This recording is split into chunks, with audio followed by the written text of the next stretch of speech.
Weesibe Bbiri.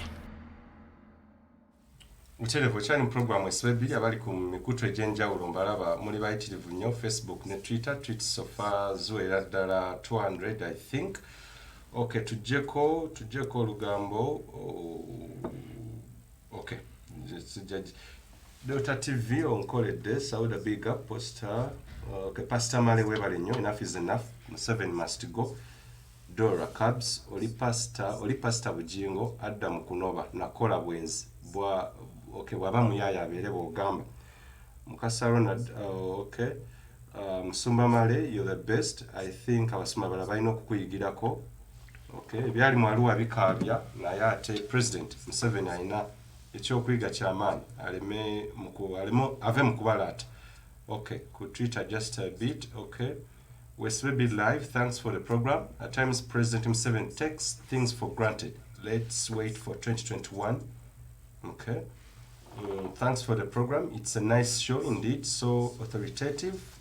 But Pastor Mali, he has to tell us whether, okay, on agambo bolabayo any chances zokola nti ekintu kino ekyaluwa kina gisobola okuinfluencinga the downfall of President Museveni in case Arua esobola okuinfluencinga downfall oba okukyusa ebyobufuzi bwa Uganda. Eizo okubanga yalinga kyetwandiise butida nekuba akayinja ne kagenda catapulting entandikwa naye nga one bannayuganda kyemba manyiko kiri eki tebategeera kye bayita causes.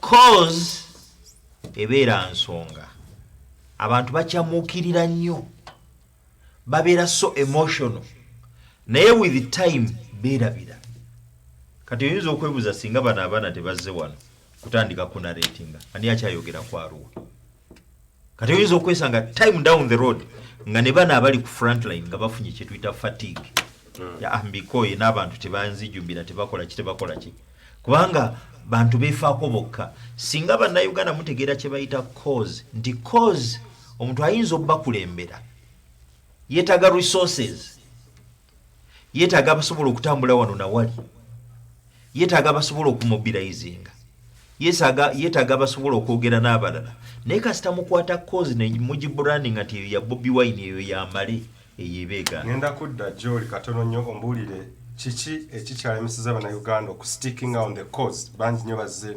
bakiŋŋamba nenanayekyero okay, ne mukulu Samukazi Dr. Samukazi wa CBS yanga nti Ugandans don't need change nembuuza lwakitanga nti they don't understand the cause. They know the cause but they don't understand it.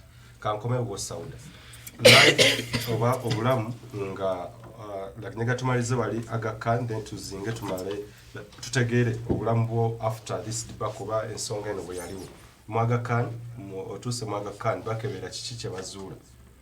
Of course olwali otuuka Mwagakan kuba tugenda otuuka ku airport Nairobi nenga sinagenda okutuuka obutuusi ku airport Wamala nali nemiriddwa kuba nali nsupportingiwa na byuma natwala akabanga akawererako ddala okuva bwe banteka mu parking kubanga bangamba atambule ng'omuntu omulamu wa bulijjo bakuba byabulwadde bayiti bajja kunzikiriza genda era ng'ewalaba kye bakola bona lebo zaake bonna okulinnya amadaala ago nali mu bulumi obungi nga lino ebbere lifubutuka amasira g'otasaategeera ng'amasira mangi nga obulumi bwendimu nga buli wenninnya kuba nali maze emyezi 2 nga simanyi sirinnya wansi nga sitambula ndi ku kitanda nga buli ebigere byazimba muno nga buli wenninnya ntonyolokoka entuuyo empitirivu era ngenda okutuuka waggulu nga ntambulidde eddakiika ezaawera 3 nentuuka ne bakeberaawo bakebera ne tugenda eri gye tulina okutuula okulinda ennyonyi okuvaawo okutuuka ku nnyonyi essaawa yawera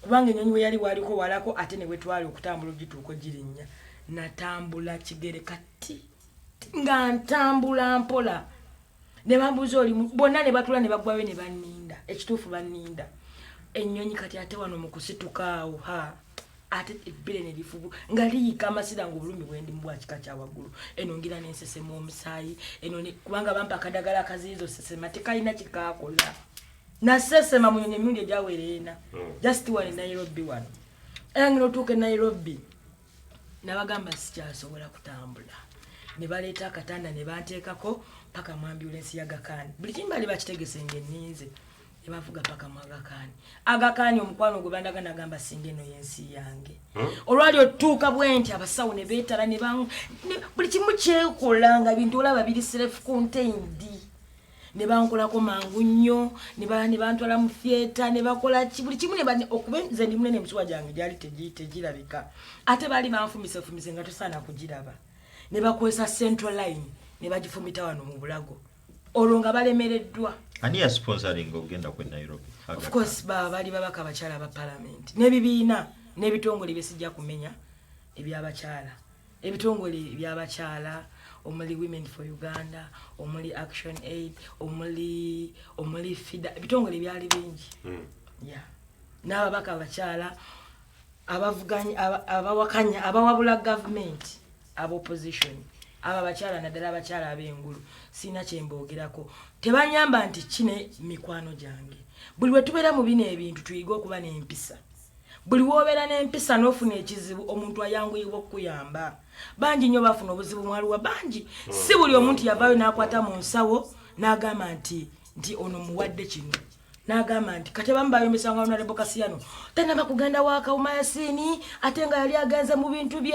ate nga kyokka ate ne bamuttirayo naye nga nze yajjanga nandaba almost on a daily basis kubanga antegeera ng'omuntu amanyinga bwe bankyuse nti ono abanga muwala wange yantegeera mweyo embeera songeza kugamba bavubuka bannange empisa kintu kikulu nze abo abakyala bonna basitukiramu ne bagamba ekimala Sauda tumwagala mulamu tugende ku kya like situation gye walimu mu Agakani jagala abo then tufundikireko emboozi embeera teyali mbi olwali otuuka mu Agakani ekyo kiro kyennyini baali bamaze okuzuula ekireeta bleeding tezawula na ssaawa 2 mu Agakani nga bamaze dokita agambye ekireeta bleeding it is a vein era yes ne bakisalira amagezi ne bakebera bulu ebbere nga terinafuna nnyo buzibu ne balaba ekyokkolawo ne bansirisa ne bantwala mu theatre ne bakola bye bakola ne bantwala ewaggulu musimanyi naye mu kasenge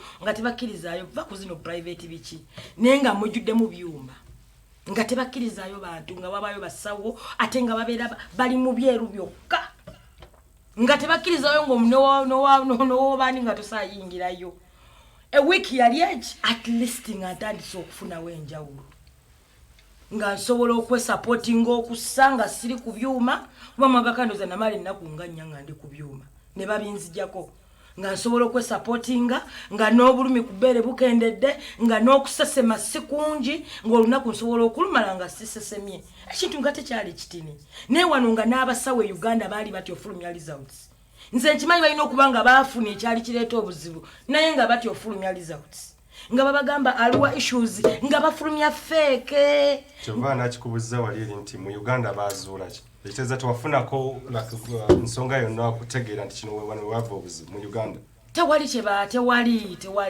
sisuubira nti abasawo balemesebwa okufulumya olwakubanga Arua the truth is facilities zetulina wano ku bujjanjabi bwaffe abantu bangi tebandifudde nete abasawo webali nete balina busobozi bulaba Bashir mbazira results bagano zifulu zale mate yazifunako it can happen one mu Uganda kisoboka nagende Nairobi era naye yagenda ne bamujjanjaba nabitegeera bulungi ne wanene era results teyafuna kwadi name soko lindeko kati olusi biyinza obbalemu okulaba olw'ebyuma ate nabo bennyini nga tebasobola kwagala kuswala amalwaliro mangi nnyo tegalina facilities abasawo balina naye yafulumya eki kyatategeera tumalize sawa so okay awo oba exoneratinga nti obujjanjabi weebuli naye politics yaganye ekyamazima kiri nti obujjanjabi bwaffe wano equipments ezeetaagisibwa mu malwaliro okuzuula endwadde ebintu byonna katweke Sauda malize kwego health sector bagitta nze abasawo bazuula ebintu mu bwangu era actually nze saamanya nti ne Bobi Wine agenda ku Nairobi andabe era baba bantu tewansi mu x-ray nga bantu ziza mu kagaali awo nga sirina ku byuma bakebere engeri gye nnali nsuzeemu ngenda okudda agulu nga ndaba president ayiseewo n'amagye gonna neŋŋamba ono sikyagulanyi nse tuli ku kiwa ne Nairobi nze nali ntutte ebbanga nga sobola kwogera nga olaba njogera essaawa eno naye nawovaamu eddoboozi nenjoga nti people power okubazzaamu amaanyi nti mbalabye yaŋŋamba Sauda tugira tuwogana nnyo ne banziramu bonna nti our power ekyo kyokka kyampa amaanyi ne mbagamba kati mpulirawo enjawulo mangu nnyo nze yatandika n'obbannyonnyola embeera ne mbagamba wano ebyuma bikoze bulungi nnyo era nga saagala bambuuze nga mpulira nnina essanyu kubanga lwe yasooka okujja okundaba mu ddwaliro nali bubi nga ye avudde mu Amerika yajja erubaga okundaba nga ndi bubi yakaaba n'amaziga era yaddamu n'akaaba nga ndabye naŋŋamba Sauda kati osobola ne mugamba nkwataako nyimirire nankwatako nenyimira bali nemibyanuli nemwenywezaako nga mpulira nnina essanyu era natambula okuvaawo okutuuka ku kitanda nga ntambula naye mpola nambuuza naye omira eddagala ne mugamba ndibira naŋŋamba embeera ogisanze otya ne mugamba wano buli kimu bw'okiraba abasawo bafaayo safu saddirirako mabega okuba endali mwagaka n'olwaleero ebyo nanga obyogedde obulamu bukuberedde butya ebyo nanga biwedde ebyaluwa biwedde ogenze mayiro agenja osemye na Aga Khan obulamu bubadde butya after this fracas of course obulamu buzibu nnyo nze naddala ekiro nga nze seebaka era wonna egendereza mba online 24/7 senti saagala ate nga oluusi emisana nkoowa nnyo naye nti eddagala lusire bankuba kuba abasawo baŋŋamba buli kiro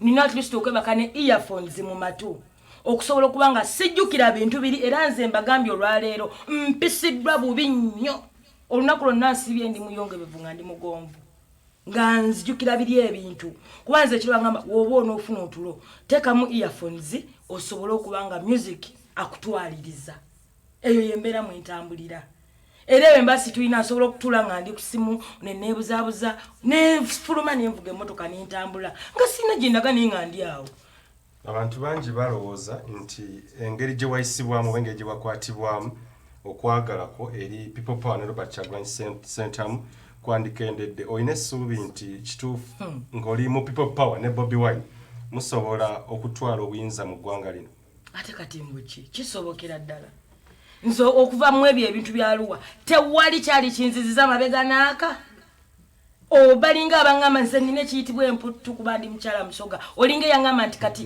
weeyongere ng'ekintu okitwala mu maaso siddangako mabega n'omulundi n'ogu gaasi wange yali nnyayitawo ne mukyenda okay kanzije ewo mukulu kifamu bino birekawa one like democracy mu Uganda two mwenga abopposition abavuganya president Museveni abalubira okubeera nga era nga mukyogera nti mwambala engule ekintu kyaluwa kibalekawa demokrasiya saako namwe kenyini ekisooka kya byonna president Museveni si democrat mu bululu mu kaseera ku by elections ezaaliyo bw'otunuulira empisa gye bayisangamu abantu bu opposition it was a tug of war ebugiri ekyaliwo kugambye ku rally yaffe yasembayo bajja ne basalako Planet Hotel ne barestinga abavubuka 57 era mu kiro ekyo bali baagala okukwatya Bobby naye yali musajja ali smart ennyo naawona okukwatibwa akawungeeza ako bwe tuva ebugiri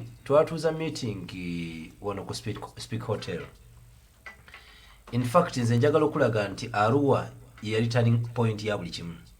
Bwe tuuza meeting eyo Bobby ye yalina candidate we mu Arua ejiko nga ye agamba yamuwa ekigambo kye yali musician muvubuka muto agenda muwagira. Kakati basindika abantu abali bagenda okola sabe ku ground balabe. In fact okwali Waiswa okwali ono omusajja wa DP ne bagenda Arua. Kati bakomawo mu meeting eyo gye twalimu. Bijirwa ne bajja ku speak awo. Bobby bagezaako kumumatiza ennyo okuwagira Kasiyano Wadri. In fact yali aganye kyamazima. Nga alina ensonga zagamba nti one zaali ensonga ssatu. Ensonga esooka nti ekisooka kya byonna yali acrossinga kuva Terego kujja mu Arua. Naga tu abadde mu parliament ebisanja bimeka bisatu. Siwa generation yaffe wachi tunoonyeyo candidate omulala bwe tuyanga tulaba nti oli yali munafu nnyo. Ne eventually nakkiriza ngebule ennaku zaalinganga 5 okubeera nti agenda Arua. Naye bw'ava Arua nkakasa olwaleero people power amaanyi gerina gonna gasibuka okusingira ddala gasibuka ku event za fracas yali aluwa. So ekitegeeza kino kyayongera nnyo people power okusituka. Ekyokubiri nti ekyamazima kyayongera okunyweza emitima gy'abantu abasinga okubakakasa nti obuyinza tebugenda kukwatibwa ku kakeeka bwe tutyo. Era nkukakasa olwaleero enkofiira zino mpitirivu nnyo oba kitegeera. Abavubuka bangi olwaleero otambula ng'otaddeko enkofiira n'atatyamu naku associatinga naawe. 3 nze nkakasa nti President Museveni bw'abeera na lessons zaayize olwaleero okulaba byonna naliko wanne nkugamba nti President Museveni byali mu kkola olwaleero okuleeta LDU si byakuleeta security. Wabula agezaako kulaba butya bw'agenda kweteekerateekera force ennene ey'abavubuka 2021 eri ready okubeera nti ekola kyonna kyonna okubeera nti ejja President Museveni mu buyinza.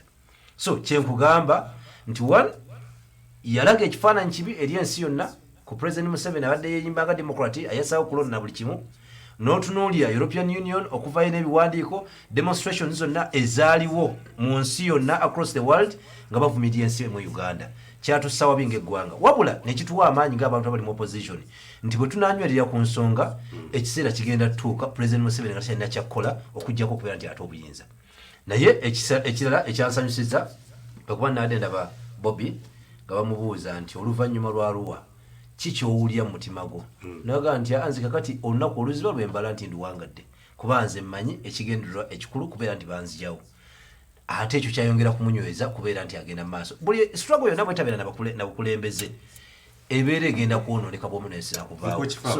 Ebintu nga bino nga tugenda mu kalulu ka 2021 kuba omwaka gusigadde kati gumu omulamba myezi 18 yatebiina ngeri gye bikosa kukkiriza kwammwe ebiruubirirwa n'ebirooto byammwe kuba bangi nnyo bazze batiisibwa kyo tekirina impact gye kireka muli eri ng'ebakosa. Of course omuntu bw'abeera ng'atuusiddwako obuvune kati nkakasa Sauda takyali Sauda y'omu omutima guyinza okubeera nga mugumu nnyo naye ku byamutuusibwako nga bwabinaratinze byonna takyasobola kudduka nakozesa maanyi ago eri akola ki omubiri gusobola okukosebwa naye omutima ng'omutima ate gweyongera kunywera bunywezi kubanga olwaleero bw'obeera olabye Bobby bw'abadde ayogera olwaleero Lusanja alaze nti osobola okuntemako omukono osobola otwala okugulu osobola okunzita n'onzijawo naye ekigambo kyenzikiririzaamu ekindi mu mutima. So bino byonna nze mbakakasa tebirina kye byakosa wabula ku strengtheninga. Lwaki nti olwaleero okufuna ekintu kyonna olina okuyita mu kutuuya n'okwo. Embeera eno yayongera kushapeninga abantu kuba Katimbo yazzaake ng'atambula takyasobola kwambala ngatto 2 atambula awenyegera n'ekigundi ky'alina kugulu okwo gwoza ki ekimugira mu bwongo bwe. Era ke kaseera kuba tasobola kugamba nti agiving up kuba ne bwagiving up n'abivaako tagenda kuddamu kufuna bulamu bwe bumu. Ebintu ebyaliwo byayongera kugumya era ebituwa essuubi. Musumba abavubuka obawulira obuvumu bakyabulina after this fracas or debacle. President Museveni or what lies ahead President Museveni's future ng'abavubuka bakyalina obuvumu bwe butyo bino wadde byaliwo twakirowooza nti bajja kubeera weekend abasinga. President Museveni kiki ekimuli mu maaso kaakati oli mukulu munne? Sorry. Nze ndaba ti president singa abadde n'abamuwa amagezi abalina bayitirivu Musumba. Abo tebamuwa amagezi. Abo basiru bonna kangogerera bwetyo. No, nze njogera sense. Teri advisor ng'atwala ebbanga okwegayirira okulaba president n'olowooza nti oyo advisor. Advisor you must interface. Ne munyumyamu n'omubuuza nti kiri kitya. Naga kiri bwe kiti. Naye bano ba advisor ba appointinga just bavundireeyo oba bakaddiireeyo oba baliireeyo kasene naye nga tebalina n'amagezi ge bayinza kumuwa. Abo si ba advisors. So yetaga abantu abamu amagezi. President omanyi kibi nnyo omuntu okubeerawo ng'olina bakuwaana buwaanyi. Kirungi nnyo bw'obeera n'abantu abakugamba nti owunya. Abantu abagamba nti weetonaabye. Naye president kati mu mbeera mwali alina bamusinza businza. Actually he is a god. He is a god. To many people he is a god.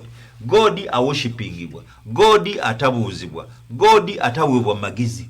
God ye everything yamanyi buli kimu kyonna era yasalawo. Bwagamba nti sente ngenda zigaba bwe nti bwagamba nti Uganda ngikutudde mu bwe nti bwagamba nti kuba kati buli omu gwasaba enkuba gwasaba ssente gwasaba emirimu gwasaba justice, so he's a god to many. Kati abantu ng'abo abamuworshipinga tebasobola mubuulira nti owange abantu bakooye, tebasobola mugamba nti owange embeera eri bweti. Singa mbadde ye nandikutte bano bonna nensooka nembeera nembateeka ebbali neŋŋamba kati njagala tuhiya abo abanvumirira. Male jangu, what are you saying? Chiche nandikoze kyesikola. Bobby jangu, chiche nandikoze kyesikola. Omanyi waliwo okwewanika waggulu. Nene wabeerawo time nogano kanzike wansi. Omuvubuka ono kikyanoonya. Lwaki bano bonna lwaki ghetto people bonna bali kuye? Ghetto people banajja ng'eggwanga linaafunamu. Ghetto people bwenkwata ssente okubatwalira olumba nsolvinze problem.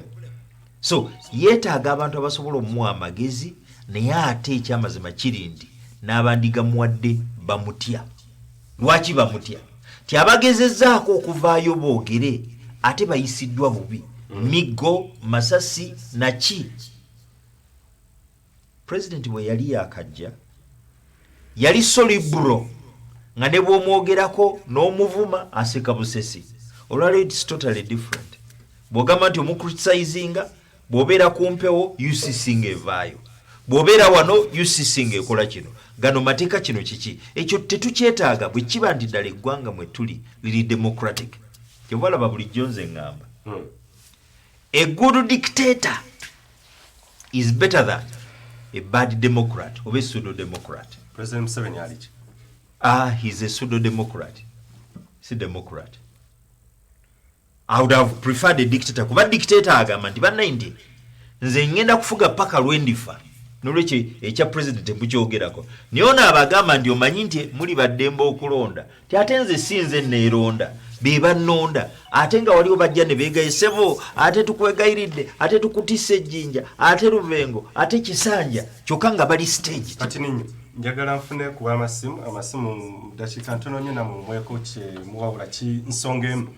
Biki kyojjukirira ku nsonga yalwa era biki byojjamu ebyokuyiga gwenga munansi omulonzi omusasuzi w'omusolo ojja kubeera straight to the point and kubeera nga oli ku nsonga yennyini obubaka bwo mu bufunze katonyo bujja okubeera nga ojja kwita ku noti 787 5 noti 277 kugenda okwita naawe otuwe ekirowoozo kyo ku nsonga eyo eyalwa eddoboozi lyo nkiwa lijja kubeera nga lisobola okutuuka eri awo bennyini batukulembera oba abagwanira okubeera nga baliwuliriza.